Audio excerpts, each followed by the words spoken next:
The year was 1965, and the skies over North Vietnam were about to become one of the most contested battlegrounds in modern military history. For the next 3.5 years, American air power would be unleashed in what became the longest sustained bombing campaign the United States had ever conducted. Yet, despite dropping more bombs than were used in the entire Pacific theater of World War II, the campaign would fail to achieve its primary objectives, becoming one of the most debated and controversial military operations in American history. This is the story of Operation Rolling Thunder, a campaign where political considerations clashed with military doctrine, where unprecedented restrictions hampered effectiveness, and where the very concept of limited war was tested to its breaking point. The path to war. To understand Rolling Thunder, we must first understand the context in which it emerged. By 1964, the United States found itself increasingly entangled in the complex politics of Southeast Asia. Vietnam had been divided since 1954, when the French colonial forces suffered a catastrophic defeat at Dien Bien Phu.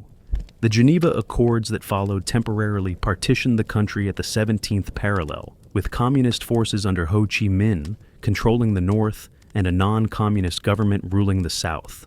The division was never meant to be permanent, but as Cold War tensions escalated, Vietnam became a proxy battleground between communist and Western powers. North Vietnam, backed by the Soviet Union and China, was determined to reunify the country under communist rule. South Vietnam, supported by the United States, struggled to maintain its independence against both external pressure from the north and internal subversion from communist guerrillas known as the Viet Cong.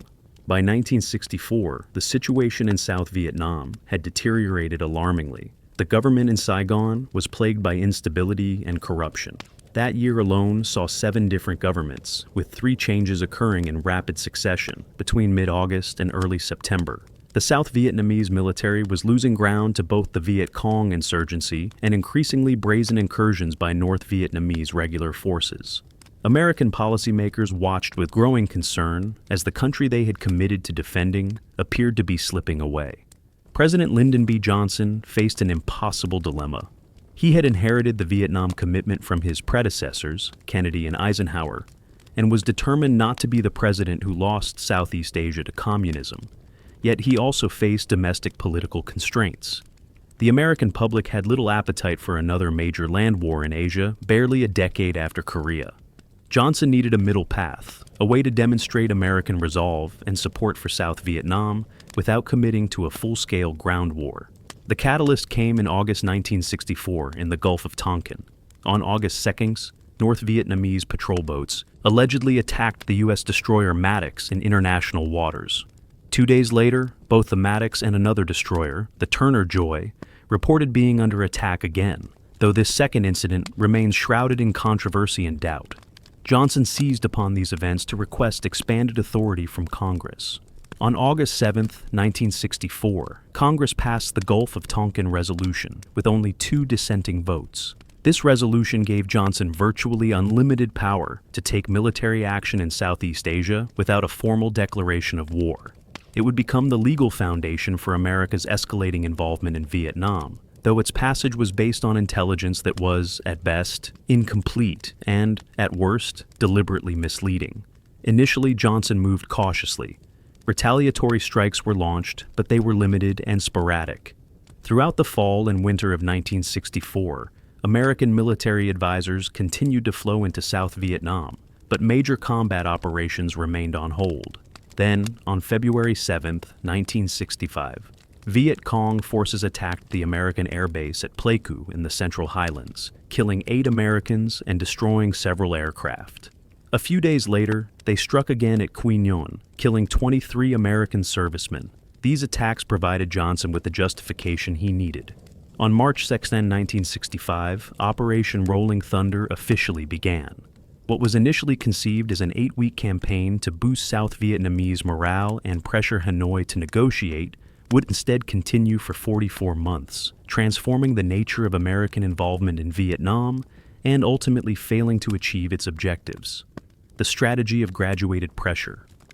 The first Rolling Thunder mission involved 104 U.S. Air Force aircraft, and 19 South Vietnamese planes attacking an ammunition depot and naval base at Quang Cay, just north of the demilitarized zone. 6 American aircraft were shot down on that first day, a portent of the difficulties to come. Yet American planners remained confident. They believed that a carefully calibrated application of air power could convince North Vietnam to cease its support for the insurgency in the south, without provoking Chinese or Soviet intervention or requiring a massive commitment of American ground troops. The architects of Rolling Thunder, particularly Secretary of Defense Robert McNamara, subscribed to a theory of coercion through graduated pressure. The idea was elegantly simple. By slowly increasing the intensity and geographic scope of bombing, the United States could signal its determination while maintaining control over escalation. Each increment of increased pressure would demonstrate to Hanoi that continuing the war would only bring greater destruction, while simultaneously showing restraint that would reassure China and the Soviet Union that the United States did not seek a wider war. McNamara believed that air power could serve as a precise instrument of policy, a way to send political messages through the careful selection of targets. In his view, bombing was not primarily about destroying North Vietnam's capacity to wage war, but about affecting the calculations of its leadership. He once described the campaign as an attempt to impose what he called an economical way to impose an awkward inconvenience on North Vietnam. The objectives of Rolling Thunder evolved throughout its existence, but generally included several key goals. First, the campaign was meant to boost the morale of South Vietnam's government and people, demonstrating American commitment to their defense. Second, it aimed to convince North Vietnam's leadership to cease supporting the communist insurgency in the South. Third, it sought to destroy North Vietnam's transportation system to prevent men and supplies from reaching South Vietnam via the infamous Ho Chi Minh Trail. Fourth, it intended to degrade North Vietnam's industrial base and military capabilities. Finally, and increasingly important as the campaign continued, the bombing was meant to provide diplomatic leverage to bring Hanoi to the negotiating table. These objectives reflected a fundamentally new approach to warfare. Rolling Thunder was explicitly designed as a limited war, a concept largely alien to American military commanders who had learned their trade in World War II. Nuclear weapons would not be used. Major population centers would initially be avoided. The goal was not total victory, but achieving political objectives through carefully calibrated military force. This theory of limited war rested on several assumptions that would prove fatally flawed. First, it assumed that North Vietnam's leadership made decisions based on rational cost-benefit calculations, similar to those of Western policymakers. Second, it assumed that gradually increasing pressure would be more effective than a sudden, overwhelming application of force. Third, it assumed that the United States could maintain the patience and political will to sustain a prolonged campaign of graduated pressure. All 3 assumptions would prove wrong. North Vietnam's leadership, steeled by decades of struggle against French colonialism and Japanese occupation, was prepared to accept enormous costs to achieve reunification. The gradual nature of the campaign gave them time to adapt, improve their defenses, and mobilize their population. And American domestic patience would prove far more limited than Johnson anticipated. The chains of micromanagement. Perhaps no aspect of Rolling Thunder generated more controversy than the extraordinary degree of political control exercised over its execution. From the campaign's inception, the White House maintained tight control over target selection, often down to individual targets. President Johnson famously boasted that the military could not bomb an outhouse without my permission. This level of micromanagement was unprecedented in American military history. During World War II, President Roosevelt and his military commanders had agreed on broad strategic objectives, but operational and tactical decisions were left to field commanders. In Korea, despite some political restrictions, military commanders still enjoyed considerable latitude in how they prosecuted the air campaign. Rolling Thunder was fundamentally different. Every week, Johnson and McNamara met with their civilian advisors to review and approve target lists. Military recommendations were scrutinized, often modified, and sometimes rejected based on political considerations. The chairman of the Joint Chiefs of Staff, General Earl Wheeler, was not even present for most of these critical discussions in 1965 and participated only occasionally thereafter. Military expertise was regularly subordinated to political judgment. The restrictions imposed on Rolling Thunder were extensive and constantly changing. For the first 2 years of the campaign, American pilots were forbidden from attacking North Vietnamese airfields, even as MiG fighters took off from those very bases to intercept American strike aircraft. The pilots could only engage the MiGs after they had taken off and attacked first, a restriction that cost American lives and aircraft. Surface-to-air missile sites could not be struck until they were confirmed to be operational through photographic evidence, a requirement that proved impractical given the mobility of these systems. Even after a SAM site fired on American aircraft, attacks against it required specific authorization. The reasoning behind this restriction was the concern that Soviet technicians might be killed, potentially triggering a wider conflict. Geographic restrictions were equally severe. No strikes were allowed within a 30-mile radius of the Chinese border, eliminating key supply routes and sanctuaries. A restricted zone extended 20 to 30 miles around Hanoi and 10 miles around the port of Haiphong, protecting the very heart of North Vietnam's war-making capacity. Most critically, the port of Haiphong itself, through which flowed the vast majority of Soviet and Chinese military aid, could not be mined or blockaded. The rules of engagement changed with bewildering frequency. A target approved 1 week might be off limits the next. Pilots received daily frag orders listing authorized targets in prohibited areas, but these could change without notice. The restrictions were so complex that air crews sometimes struggled to understand what they were and were not allowed to attack. These restrictions were not imposed arbitrarily. They reflected genuine concerns about the risks of escalation in a nuclear age. Johnson and McNamara were acutely aware that China had entered the Korean War when American forces approached its border, and they were determined not to provoke similar intervention in Vietnam. They worried that too aggressive a bombing campaign might trigger Soviet or Chinese involvement, potentially leading to World War III. Yet, the effect of these restrictions was to telegraph American limitations to North Vietnam, while allowing Hanoi to adapt and strengthen its defenses. Knowing that certain areas were off limits, North Vietnamese leaders concentrated their defenses where attacks were allowed and moved critical facilities into restricted zones. They positioned SAM sites within the protected areas around Hanoi and Haiphong, where they could fire on American aircraft with impunity. MiG fighters would attack American strike packages, then retreat to airfields that could not be bombed. The North Vietnamese also benefited from the predictable nature of the campaign. Because targets were selected weekly in Washington and strike packages were planned days in advance, Hanoi often had advance warning of attacks. According to captured documents, North Vietnamese air defenses had 30 to 45 minutes, warning of 80 to 90% of Rolling Thunder missions. This allowed them to pre-position defenses, evacuate personnel, and prepare to exploit the attack for propaganda purposes. General William Momyer, commander of the 7th Air Force during much of Rolling Thunder, later wrote with frustration about the impact of these restrictions. He noted that the United States was essentially trying to interdict supplies after they had been dispersed throughout the country, rather than destroying them at their source. It was, he argued, the most inefficient and costly way to conduct an interdiction campaign. Admiral U.S. Grant Sharp, Commander-in-Chief Pacific, was even more scathing in his criticism. He argued that the restrictions imposed on Rolling Thunder made success impossible from the start. The United States, he contended, was fighting with one hand tied behind its back while allowing the enemy to exploit American self-restraint. The military's frustration was compounded by McNamara's management style.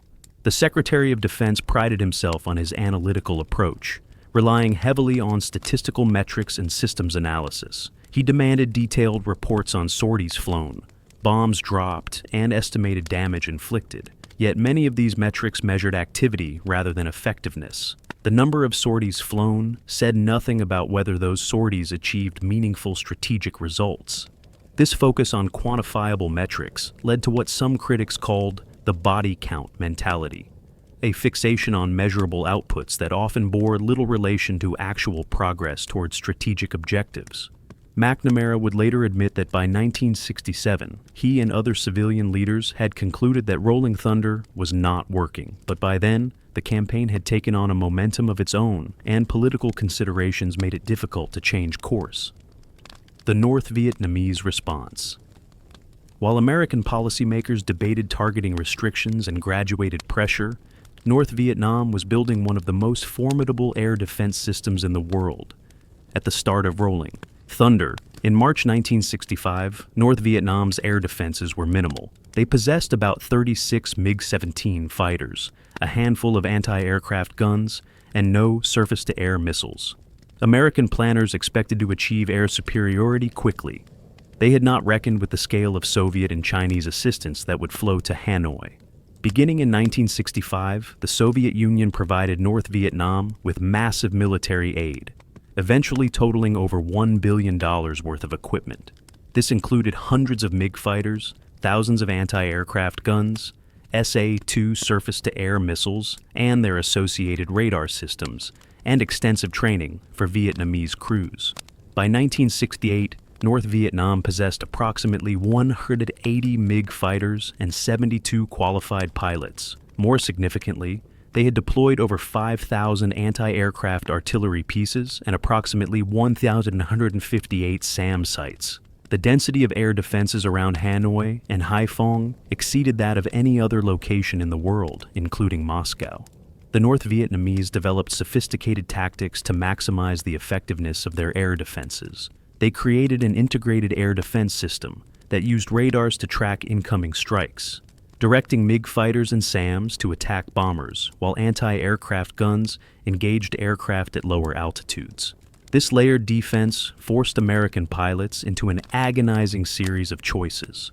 Fly high to avoid anti-aircraft fire, and you entered the engagement envelope of SAMs. Fly low to avoid SAMs, and you faced concentrated anti-aircraft fire. Either way, MiG fighters might intercept you. Vietnamese MiG tactics were particularly effective. Rather than engaging in prolonged dogfights, which would have favored the more advanced American aircraft, MiG pilots employed hit-and-run tactics. Ground controllers would vector them to optimal attack positions, usually positioning MiG-17s for head-on attacks while MiG-21s struck from behind. They would make one quick pass, fire their weapons, and then disengage rapidly, often retreating to airfields that American pilots were forbidden to attack. The simple appearance of MiGs often accomplished their mission without firing a shot.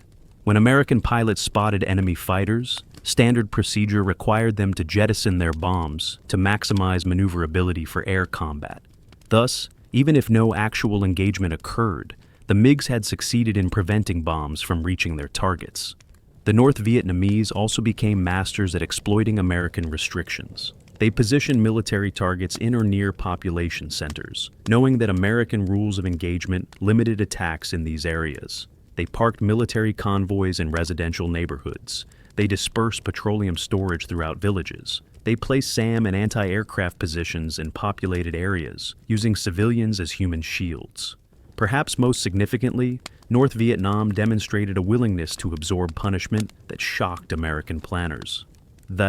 Graduated pressure theory assumed that at some point, the pain of continued bombing would exceed North Vietnam's willingness to continue the war. This calculation fundamentally misunderstood Vietnamese culture and history. A people who had fought for independence against the Chinese, the French, and the Japanese were not going to be intimidated by bombing, no matter how intense. North Vietnamese propaganda effectively exploited the bombing for domestic mobilization and international sympathy. Images of destroyed villages and civilian casualties, even when those casualties resulted from North Vietnamese decisions to position military assets among civilians, generated worldwide criticism of American actions. The bombing that was meant to break North Vietnam's will instead became a tool for strengthening it. The Air War.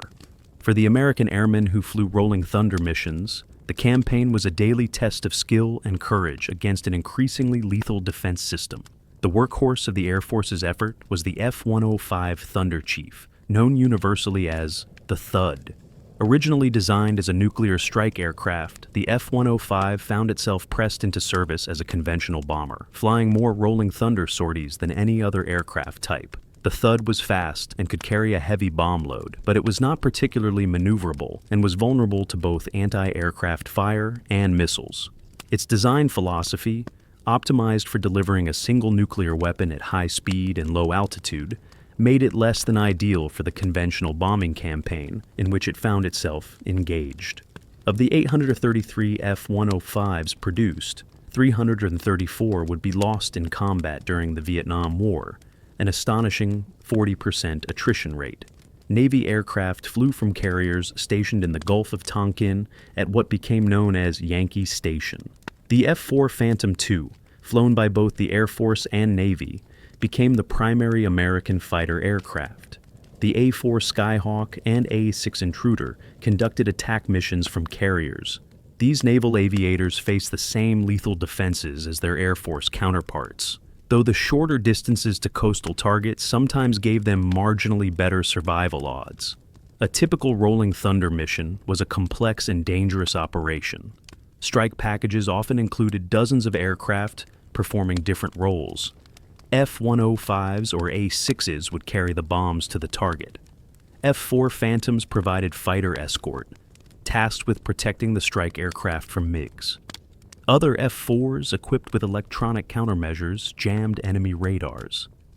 F-15 Wild Weasel aircraft, specially equipped with radar warning receivers and anti-radiation missiles, sought to suppress enemy SAM sites.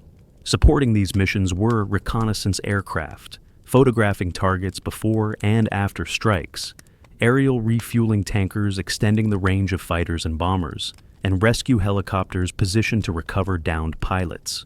A major strike might involve 100 or more aircraft, all of which had to be carefully coordinated in both space and time. The dangers were omnipresent.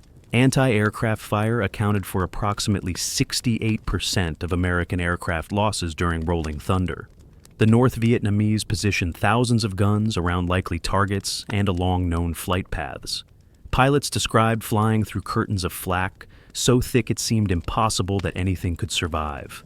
The distinctive black puffs of exploding shells created a deadly obstacle course that had to be navigated while maintaining formation and preparing to deliver ordnance. Surface-to-air missiles added another deadly dimension. The SA-2 had an effective range of about 25 miles and could reach altitudes up to 60,000 feet. Pilots who detected a SAM launch had only seconds to react. The standard defensive maneuver, called a SAM break, involved diving toward the missile, then pulling up sharply just before impact, using the missile's inability to turn quickly against it. This maneuver was physically punishing and required split-second timing. A moment's hesitation or error meant death. The MiG threat, while accounting for fewer losses than guns or SAMs, commanded enormous attention. American pilots generally enjoyed technological superiority. The F-4 Phantom was faster and more heavily armed than either the MiG-17 or MiG-21. Yet North Vietnamese pilots, flying with excellent ground control and using hit-and-run tactics, shot down significant numbers of American aircraft. The Air Force's initial performance in air-to-air combat was disappointing.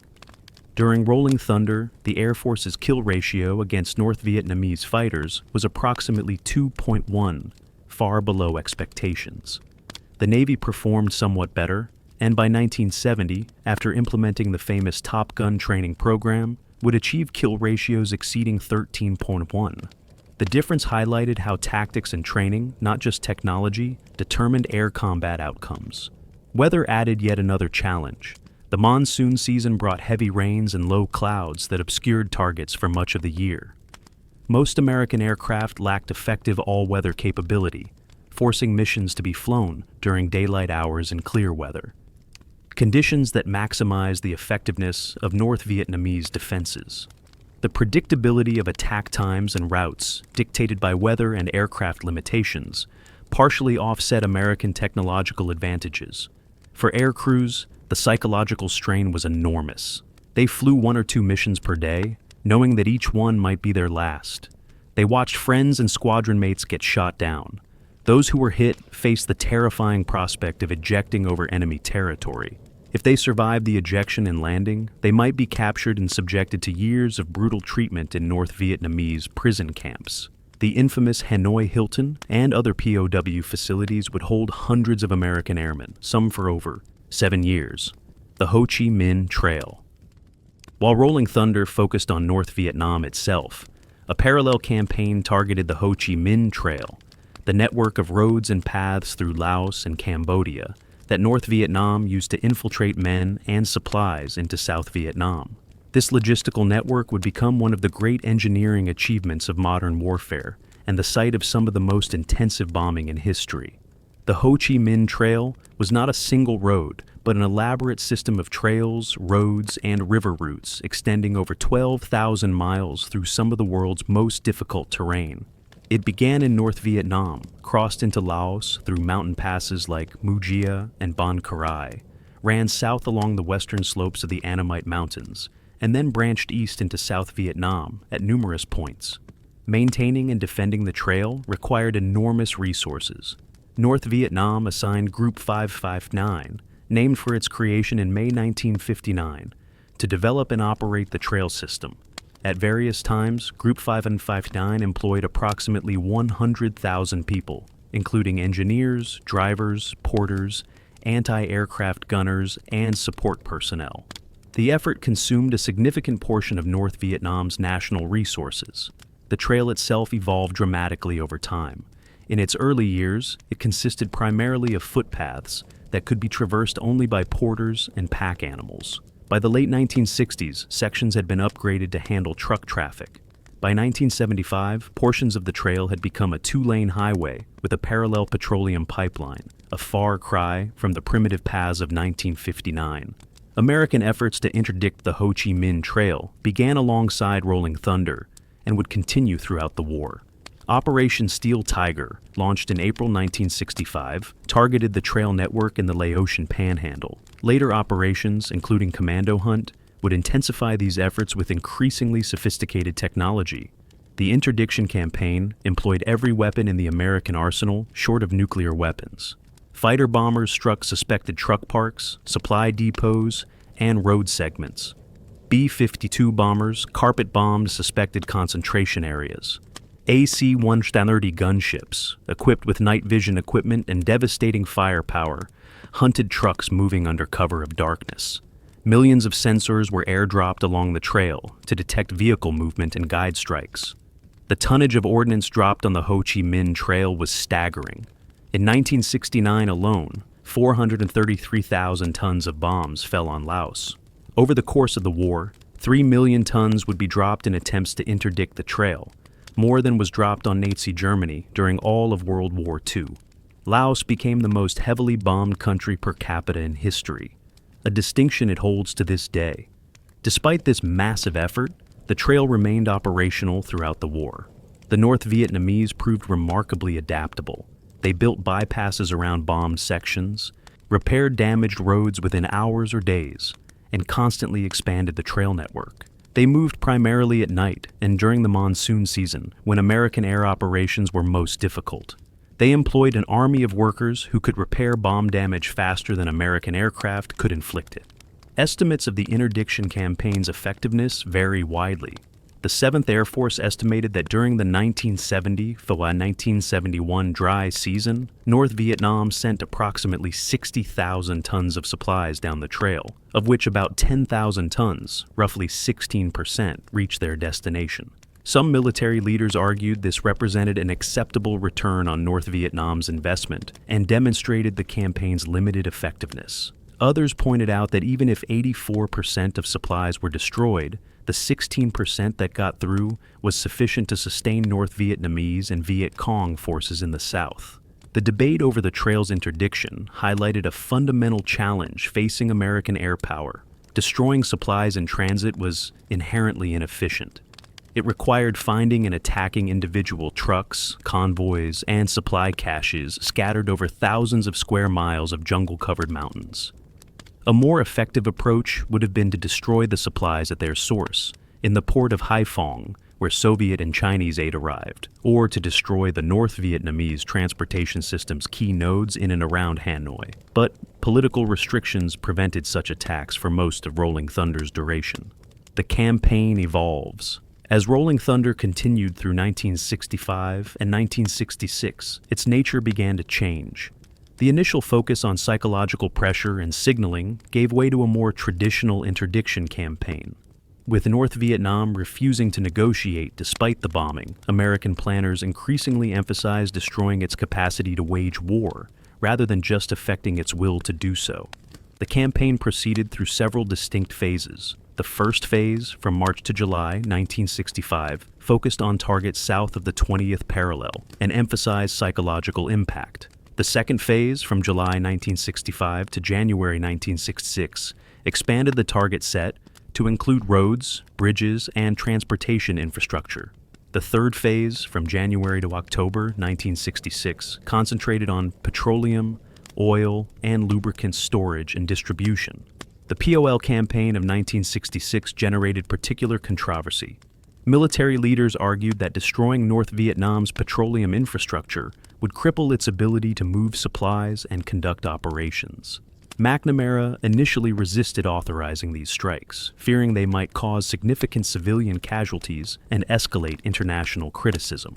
When he finally approved the attacks in June 1966, airmen executed them with precision, destroying a high percentage of North Vietnam's bulk petroleum storage capacity. Yet, the results disappointed American planners. North Vietnam adapted by dispersing its remaining petroleum products throughout the country in small, concealed caches. Soviet and Chinese aid quickly replaced destroyed stocks. The campaign confirmed what air power advocates had long argued.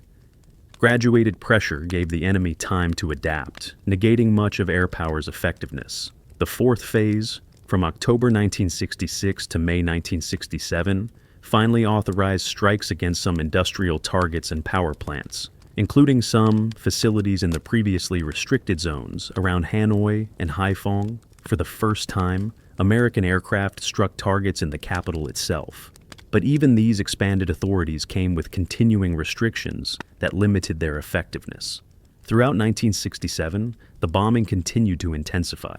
That year, American aircraft flew more than 100,000 attack sorties against North Vietnam and dropped hundreds of thousands of tons of bombs. The campaign reached its peak intensity, with major strikes against previously protected targets, including the Paul Doumer Bridge in Hanoi, numerous power plants, and industrial facilities. Yet, despite this escalation, Rolling Thunder's strategic impact remained limited. North Vietnam's industrial base was small and mostly dispensable to its war effort. The country was predominantly agricultural, and most of its war material came from the Soviet Union and China. Destroying factories had little impact on North Vietnam's ability to sustain the war. The transportation system, while damaged, proved resilient and adaptable. Supplies continued to flow south, and North Vietnamese and Viet Cong forces in South Vietnam maintained their operational capability. The cost of the campaign, meanwhile, continued to mount. By the end of 1967, the Department of Defense announced that 864,000 tons of bombs had been dropped on North Vietnam, more than the 653,000 tons dropped during the entire Korean War, and exceeding the 503,000 tons dropped in the Pacific Theater during World War II. The United States had lost 589 fixed-wing aircraft and 255 helicopters. Many of the pilots who survived being shot down spent years in brutal captivity. Among them was Navy pilot John McCain, shot down in October 1967, who would spend more than 5 years as a prisoner of war. Tet and the beginning of the end. January 1968 brought the Tet Offensive, a massive coordinated attack by North Vietnamese and Viet Cong forces against cities and towns throughout South Vietnam. Militarily, Tet was a disaster for the communists. They suffered enormous casualties and failed to hold any of the population centers they temporarily seized. American and South Vietnamese forces defeated the offensive within weeks. Yet, Tet proved to be the psychological turning point of the war. For years, the Johnson administration had assured the American public that progress was being made, that the enemy was weakening, that victory was within reach. The coordinated attacks during Tet, though militarily defeated, demonstrated that the enemy retained significant capability and will. The famous footage of fighting inside the U.S. Embassy compound in Saigon shocked Americans who had been told the war was being won. Public support for the war, already declining, plummeted. The credibility gap between official optimism and observed reality widened into a chasm. Television news anchor Walter Cronkite, the most trusted man in America, declared after visiting Vietnam that the war could not be won. When Cronkite came out against the war, Johnson reportedly said he had lost Middle America. In this context, Rolling Thunder's continuation became politically untenable. The bombing had not brought North Vietnam to the negotiating table on American terms. It had not prevented the Tet Offensive. It had not convinced Hanoi to cease its support for the insurgency in South Vietnam. Instead, it had become a liability, consuming enormous resources, generating international criticism, and providing little evidence of strategic success. On March 31, 1968, President Johnson delivered a televised address to the American people. He announced a partial halt to the bombing of North Vietnam, restricting strikes to the area south of the 20th parallel. He called for negotiations with Hanoi, and in a stunning conclusion, he announced that he would not seek re-election. The president who had escalated American involvement in Vietnam would not complete his term. His political fate, like that of Rolling Thunder itself, had become a casualty of the war. Negotiations with North Vietnam began in Paris in May 1968, though they would drag on for years without producing a settlement. As a gesture of good faith aimed at advancing these talks, Johnson ordered a complete halt to all bombing of North Vietnam on November 1, 1968. The last Rolling Thunder missions were flown on October 31st.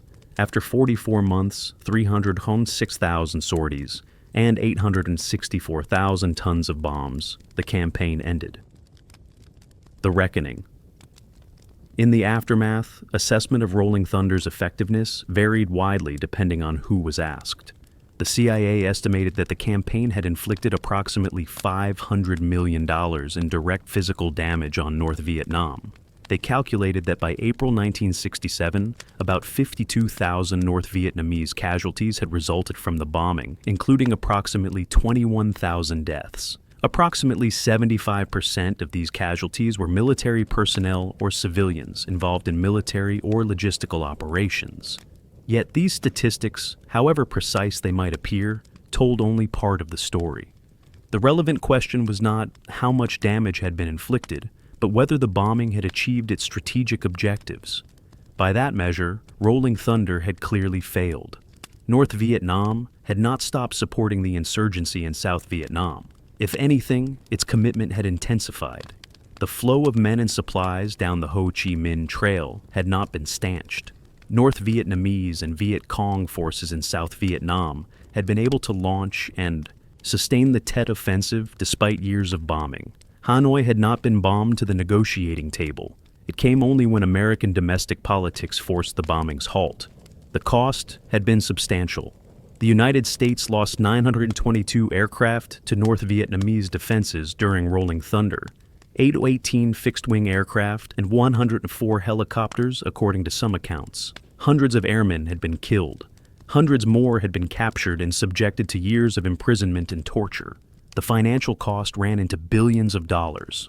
Perhaps more significantly, Rolling Thunder had not achieved its goals without requiring the very ground war escalation it was meant to avoid. American combat troop strength in South Vietnam had climbed from 23,000 at the start of Rolling Thunder in March 1965 to over 500,000 by 1968. The bombing had not made a ground war unnecessary. It had simply accompanied it. Military leaders placed much of the blame for Rolling Thunder's failure on the restrictions and micromanagement imposed from Washington. Admiral Sharp argued that if the ports had been mined, if airfields had been struck from the beginning, if restrictions on targeting had been lifted, the outcome might have been different. General Momier contended that trying to interdict supplies after they had been dispersed throughout North Vietnam, rather than destroying them at their point of entry, was inherently inefficient. There was certainly truth to these criticisms. The restrictions imposed on Rolling Thunder prevented American air power from being employed in the manner that air power doctrine suggested would be most effective. The graduated approach gave North Vietnam time to adapt and strengthen its defenses. The sanctuaries around Hanoi, Haiphong, and the Chinese border protected critical targets and allowed North Vietnam to position defenses where they would be most effective. Yet critics of this criticism pointed out that lifting restrictions would have carried its own risks and costs. Mining Haiphong Harbor might indeed have been more effective at interdicting supplies. but it also might have killed Soviet sailors and triggered a confrontation with Moscow. Unrestricted bombing of Hanoi might have destroyed more targets, but it would certainly have caused massive civilian casualties and generated enormous international pressure on the United States to cease operations. Striking targets near the Chinese border risked provoking Chinese intervention, as had occurred in Korea. Moreover, the fundamental problem with Rolling Thunder may have been less about restrictions and more about strategic conception. The campaign rested on the assumption that North Vietnam's leadership could be coerced through air power, that at some level of pain, they would decide the costs of continuing the war exceeded the benefits. This assumption fundamentally misunderstood the nature of the conflict and the character of North Vietnam's leadership. For Ho Chi Minh and the North, Vietnamese government reunification of Vietnam was a core national objective worth enormous sacrifice. They had fought the French for nearly a decade, accepting hundreds of thousands of casualties to achieve independence. They were prepared to fight the Americans for as long as necessary. The bombing, rather than breaking their will, became a tool for mobilizing support. Images of American bombs falling on Vietnam reinforced the narrative of resistance against foreign aggression. The air campaign also suffered from a mismatch between means and ends. North Vietnam was a predominantly agricultural society with limited industry. Its war-making capacity depended primarily on supplies from the Soviet Union and China, not on domestic production. Destroying North Vietnamese factories thus had limited impact on its ability to prosecute the war. The truly decisive targets, the supplies arriving through Haiphong and the political leadership in Hanoi, remained protected by restrictions for most of the campaign. Legacy and lessons. Rolling Thunder cast a long shadow over American military thinking. In its aftermath, military leaders and analysts attempted to extract lessons from the campaign's failures. Many of these lessons would influence how the United States approached air power in subsequent conflicts,